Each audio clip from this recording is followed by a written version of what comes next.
Welcome to the Treasury Update podcast, presented by Strategic Treasurer, your source for interesting Treasury news, analysis, and insights in your car, at the gym, or wherever you decide to tune in. Welcome to the Treasury Update podcast. This is Craig Jeffrey. I'm your host today. I'm joined by Karyn Brown from Austin Industries. Our episode is called Why Isn't There a Common Treasury Career Path? We're going to talk through how so often people that get into Treasury don't start off on a career path or having a degree in Treasury, and they have a varied path to getting there. And we'll also discuss some ways that people can get involved in the industry and how we might be able to change that. And so I'm so glad to have you here, Karyn. Thanks for having me. Yeah, I enjoyed our prep call and some of our other conversations over time. But as I said in the intro, there's a lot of different paths to the role of treasurer. Compared to many other finance areas, the path is more varied than others, much more so than, let's say, accounting or the controllership. You've taken a path from construction safety to treasurer, and I guess the question I have is, why is it that if you ask 50 different treasurers about their career path, you might get 49 or 50 different answers? It's true. I'm always amazed when I go to an AFP event and talk to people of how they got into Treasury. There's just not degree paths out there for Treasury. And I know when I was studying in college, if they mentioned Treasury, they might have mentioned it for one day in class.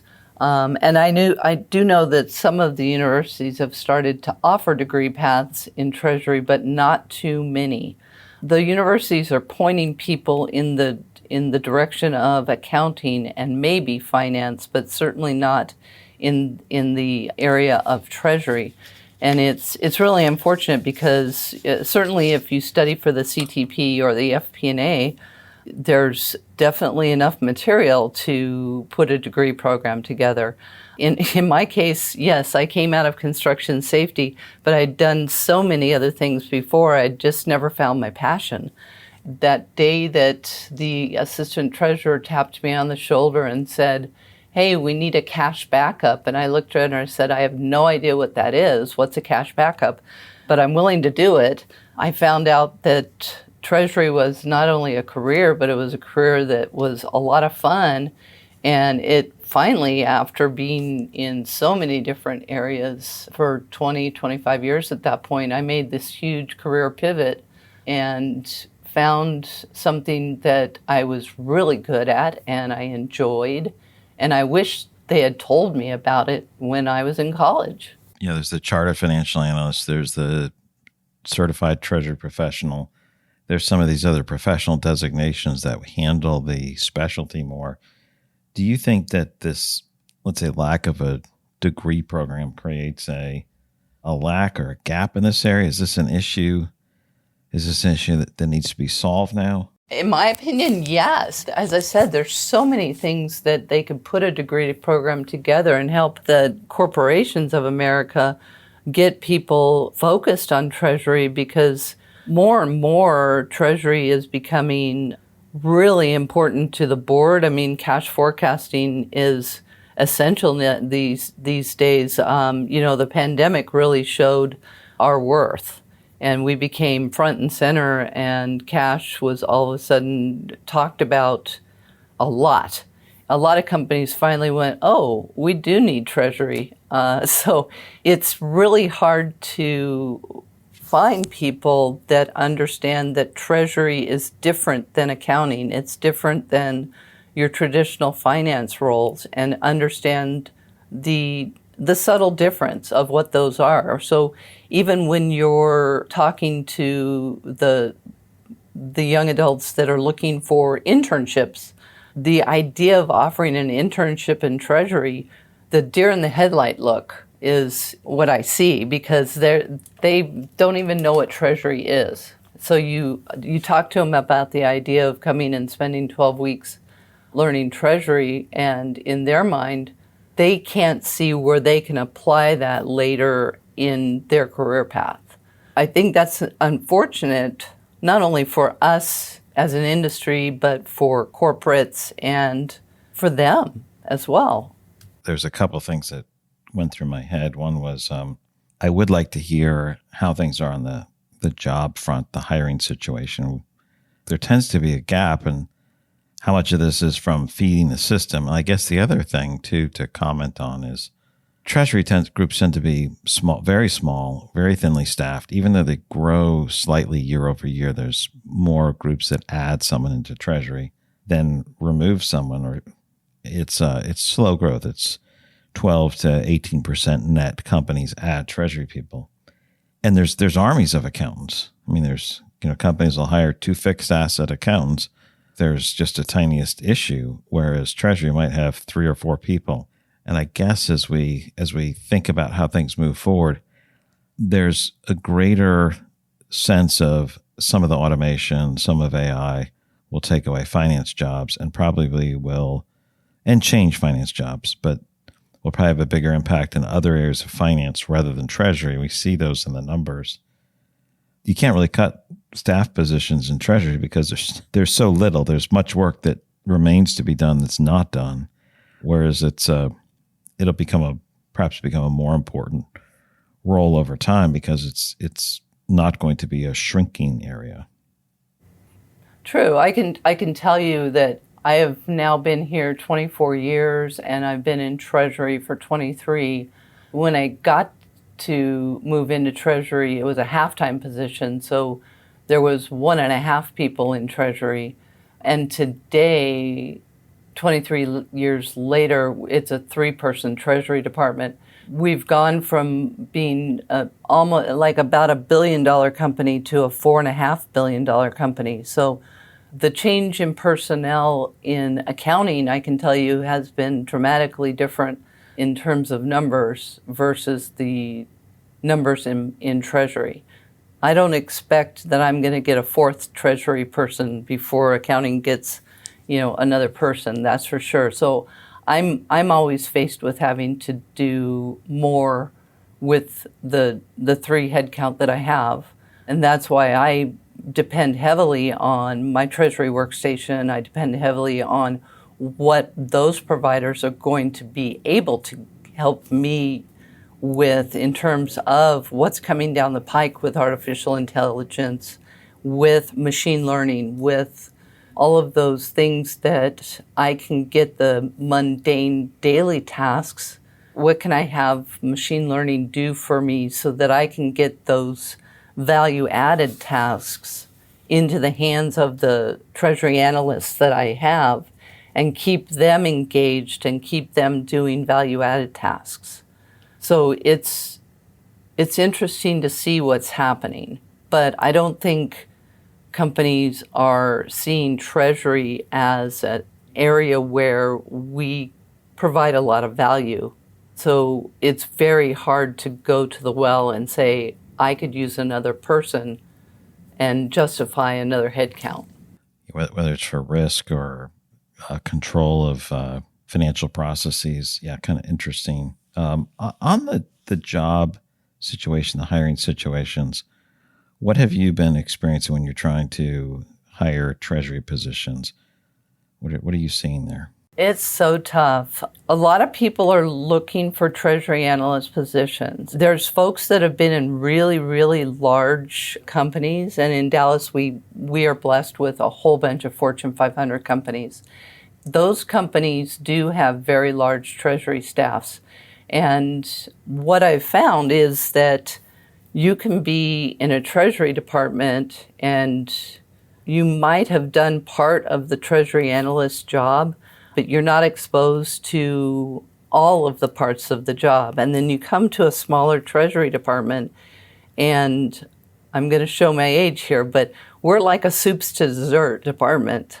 You have to be able to basically do all parts of the job here because I don't have people that just do wires. I don't have people that just do exceptions. And you have to be able to know how to not only open the bank account, but get it hooked up to our ERP system and work with the bank to test the checks and test the ACH file. And you need to know what a notch file is. And I'm talking, you've got to do the whole thing.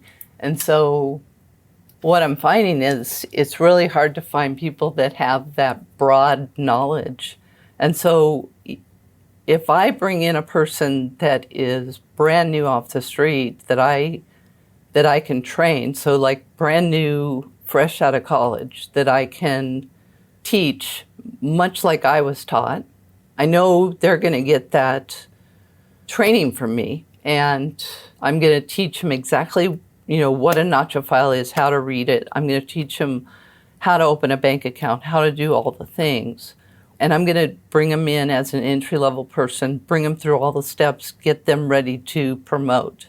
When I go outside and try to bring people in that might have 1 or 2 years experience, I find I'm still bringing that person in, and they might not have all that experience. I'm still having to go back and train them just as I would a person fresh out of college. So my frustration is I have to pay more for a person that I'm still going to have to train just as hard as a person out of college that isn't going to have all the knowledge that I'm going to need out of a person that's doing the Treasury analyst job in a smaller Treasury department. There's so many hats you wear. The pool of people that do this type of activity with experience is rather small, like you said. So you've got a training component there as well. We staff companies. One company, we ended up having to staff their entire Treasury group, and also had to help hire our replacements or to fill up the Treasury group again. And it was interesting because it's, we hire, as a consulting firm, we hire pretty much consistently over time. But it is interesting to see how that shifts. And what I mean by it's interesting is trying to hire people. And if they have the full set of skills that you need and they can hit the ground running, as we like to say, it always seemed like they wanted $1 million. And it's like they can't afford that. And then you find someone else and it's like, okay, they have no skills and they're completely green. Or if they have, multiple years of experience, they're not really interested in saying, I'm going to step back and learn a new skill and start this new trajectory. It's a conundrum. It's a challenge to make that work. And it varies how hard that is at different times. I think we're in an area where it's a bit of a challenge right now. What, you had mentioned, ways to perhaps alleviate this issue to some extent, like a college degree. Maybe you talked about having people come in for an internship and say, I don't know what Treasury is. Why would I do that? I think it's Northern Illinois University has a program in Treasury. They have a bunch of their students that are ready to graduate or juniors. They participate in the Windy City conference and they introduce people, and so they get some experience there. But I don't think there's a lot of universities that have a program like that. What do you think can be done about this gap? Gosh, there's so many things that come to mind, but corporate America has to be open to looking at internships for Treasury. The universities have to be open to offering the degree program. At that point, it's all about the dollars. But there's an education component too, because what makes people want to be accountants? What makes people want to be lawyers? I don't see, anybody out there breaking down the doors going, you want to be a treasurer. So how do we get the word out to people that are just starting out thinking about what they want to do in life about this career path? That's the question. I mean, everybody's heard of being an accountant and all these other popular degree programs, but it's a great question, but it's probably bigger than you and I can tackle in this podcast. But, certainly internships are an interesting idea. I know I'm a group of another professional association that does a year-long mentorship with college students. And I've honestly thought about bringing a college student in as a mentor, trying to get a young person to think about the idea of Treasury. It's tough to look at accountants and go, hey, or accounting students or finance students and get them to think about the idea of corporate treasury when they're not presented with why they should. So maybe we need to convince the professors or influence the professors in finance land that they need to focus on it more, or the curriculum directors. So do we have to have a dean or two of the business school on the podcast? There we go. I mean, it's a big issue. Do you think that some schools should add it as a full-time degree and other schools add it as you can have a minor in this? I think there's a multi-pronged approach, and this is, I think there's room for it in the, they don't call them junior colleges anymore, or community colleges. Around here, they call them colleges. There's room for a 2-year associate's degree in this, or there's room for a certificate program to get you in the door and wanting to learn about it. There's, as you said, there's room for it to be a minor, but at least there's room for a curriculum to include Treasury courses, not just mention it one day as part of an accounting course or one day as part of a finance course. All you have to do is go through the CTP book and you realize how much curriculum could be based around for a college degree in the Treasury space.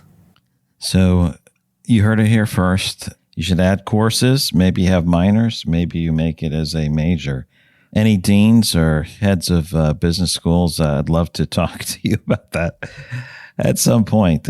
Really good points, Karyn. Hey, Karyn, can you give a little bit of background on yourself and Austin Industries for those who may not know you or may not know Austin Industries? Sure. Yeah, Austin Industries has been around since 1918.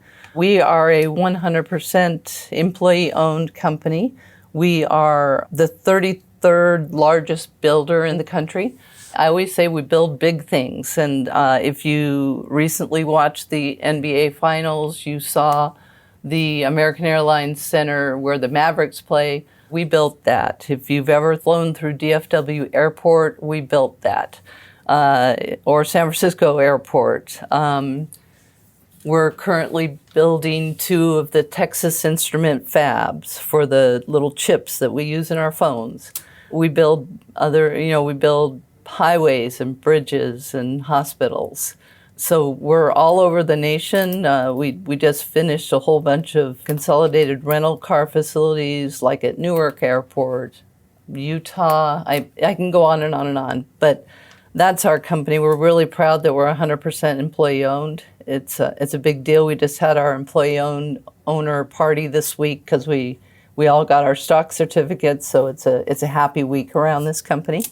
I've been with the company 24 years. As you've already mentioned, I actually came to the company as a construction safety and had the opportunity to move to the finance group because my project was ending, and when a project ends, before you get assigned to a new project, you find a place to call home for the couple of weeks or couple of months before you get assigned a new project. And that was the fortunate time when Brenda Schertz had the opportunity to tap me on the shoulder and ask me to be a cash backup.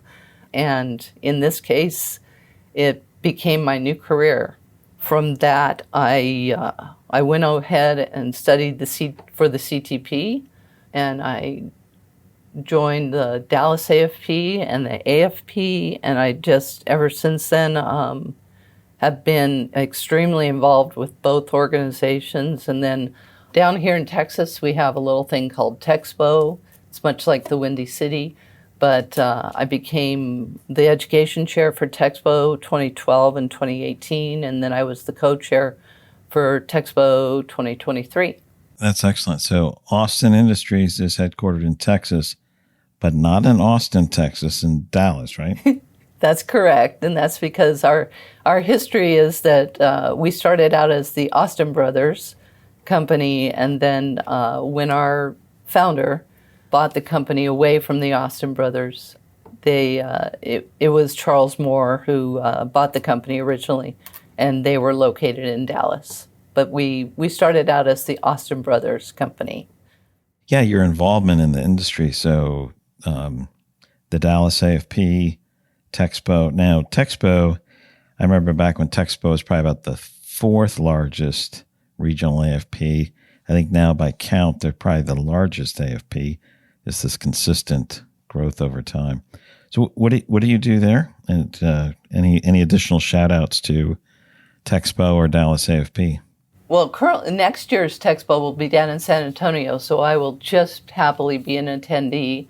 But for Dallas AFP, I've held a number of different offices, but I am gladly just an attendee at this point because, after serving 12 years on the board, I looked at everybody and said, it's time for other people to learn how to be on the board, and I will support you 100%, but for right now, I'm going to focus on my career, and I'm going to travel with my husband, and I will happily attend. So I think 12 years on the board is enough. It sounds like a good round number. There's generations that are more into volunteering, and then let's say the current age cohort, there's the phrase giving back. Why should someone be involved in their regional or local AFP? My former boss, Brenda Schertz, who's now retired, said that she noticed a huge difference in my career path when I started volunteering and I started getting more leadership positions within Dallas AFP. And not only that, but when you volunteer and you start to build those relationships in those organizations, you have people to reach out to be a resource. And I'll give you an example. Our company recently started hedging. And of course, I had to learn about hedging when I studied for the CTP, but of course that was a long time ago. It was basic knowledge, but it's a lot different when you are putting your signature on an ISDA for the company, and all of a sudden it's real, and those are real dollars. So I reached out to a colleague within Dallas AFP that has been doing hedging a lot for a long time, and he was able to sit down with me and really go over what the ISDA was and what the swaps were and what it meant when I was going to place an order and all the different things. And it's so nice to have those colleagues that you can reach out to when you're faced with something that you're going to be doing that's brand new and you've got a friend that you can call. Other people call me all the time too. They're faced with, hey, we're going to order a new service. Don't you use this service? What do you think about it? What pitfalls did you run into? What can you help us avoid? So those relationships that you build are golden because it will help you in your career and it'll help your company, hopefully, to not run into the same mistakes. You'll get your implementations done a lot quicker if you can avoid those mistakes. So your first hedge, was it interest rate, foreign exchange, commodity, something Diesel. else? Diesel fuel. Diesel, okay. I won't ask you about did you get hedge accounting treatment or not, but I did want to shift over from this getting involved in the industry over to, any final discussion areas that you wanted to cover or any key takeaways. Like if you had someone else who's starting their career off, what would be the top elements of advice that you would give them? Always be willing to learn something new, even if it's outside your job description, and stay curious. Don't just go through the motions in your job. If you see something that's just it just doesn't feel right, doesn't look right, stay curious and ask questions, because it could be something that isn't right. Asking that question might save the company from fraud. I know we've had a lot of fraud attempts lately, and if you're curious and stay alert, it can make a huge difference. And that curiosity is what can really make the difference in how you do your job and how you get noticed doing your job. Because You want to be noticed doing an excellent job, because that's how you get tapped on the shoulder for that next promotion. Yeah, the next promotion, the next challenge. So curious, also suspicious in a little bit of way, like being suspicious of issues, right? There's this intellectual curiosity. I think those are really, really good points. The other jobs that you take on that are outside your job description, are those within Treasury, within finance, cross-departmental? Any additional guidance on that? Over my career path, I can tell you they've been all of the above. I can tell you that the benefits department came to me and they were needing help with their 5500s, and I went and helped them with their 5500s. Now I'm talking HR benefits. They were really behind and down a person, and at the time, my boss was VP of HR and Treasury, which is a really bizarre, blend of departments. But I had time and I did it. And I didn't have a degree in HR and I didn't work in HR, but they told me what I needed to do and I did it. And then internal audit was offering the ability to work on an internal audit, just to see if you might like to go into internal audit and you could be part of a team. And I took the opportunity to go work on an internal audit one time, which was a lot of fun. And I learned exactly the steps of what they have to do when they're going through an internal audit. And that was a lot of fun. I learned that I really don't want to do that, but it was a lot of fun.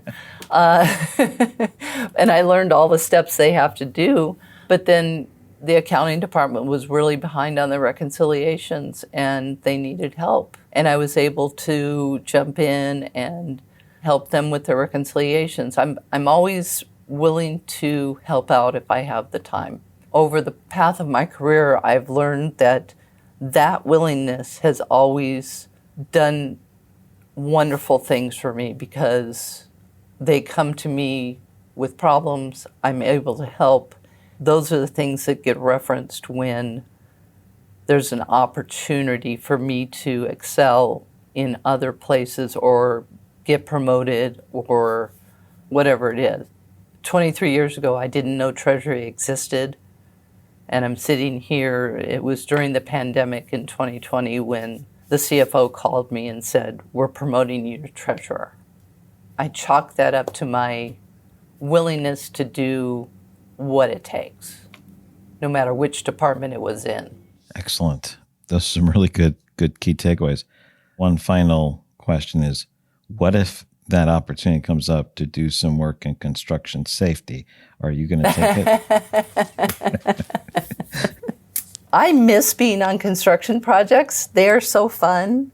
When I do get an opportunity to go out on the projects just to tour them, I'm like a kid in a candy store. It's a lot of fun to go out there. That's excellent. Karyn, thanks so much for your time. Of course. Thank you. I really appreciate it.